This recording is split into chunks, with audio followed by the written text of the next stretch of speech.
Bantu bakithi sanibonani.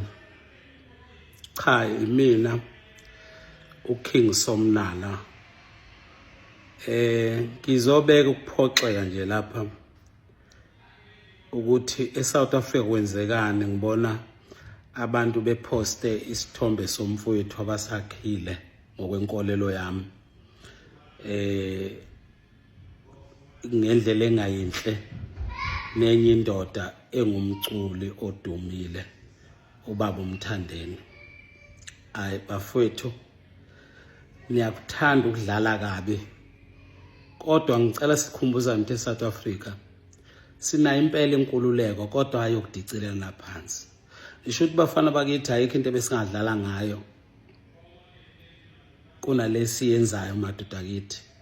Umfowethu unezingane unabafazi, singabafowabo, khona odade wabo. Nithi ibukeka kanjani lento? Ngingajabula uma kuyiqiniso ukuthi kuthiwe bayisusile abafana ivideo abayifakile. Ngapha engxenye ngifunde kuthiwa hayi abayifakile bathi bayaxolisa bebethi abantu bazobona ukuthi bayadlala. Nidlala kanjani ngobaba omdala kangaka emphakathini ngento engamanyala anjengalawo? So ngiyamema ngani zakwethu ukuthi let's refrain, asihlehleni thina njengomndeni. Ngiyakhuluma la, ngikhulumela umndeni noma umfowethu omdala ngamtholanga, kodwa ngikwazile ukuthola udadewethu ukuthi thina njengomndeni asiyithande lento. Kusukela izolo kade siyibuka namakhosikazi wami.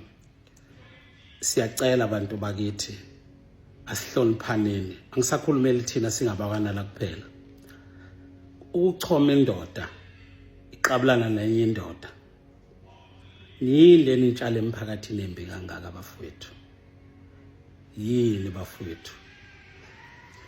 Igameni lomndeni okaNala I condemn, yakugxeka lesi senze simbi kangaka. Asiyekeni bafowethu. Just because uMthandeni uzokwenza umcimbi, senibona ukuthi umcimbi wakhe aniwone.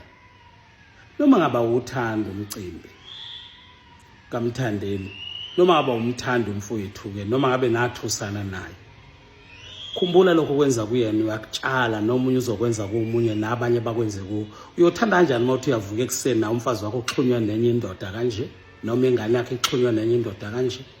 Bangakanani abantu beyibulala eSouth Africa bafowethu ngalamanyala enilokho niwenza? Khona ukuthi lo myalezo wami uzodlulela endlebeni ezwayo. South Africa asibuyiseni ubuntu bethu. Ngiyacela ngani zakwethu. Ngiyabonga.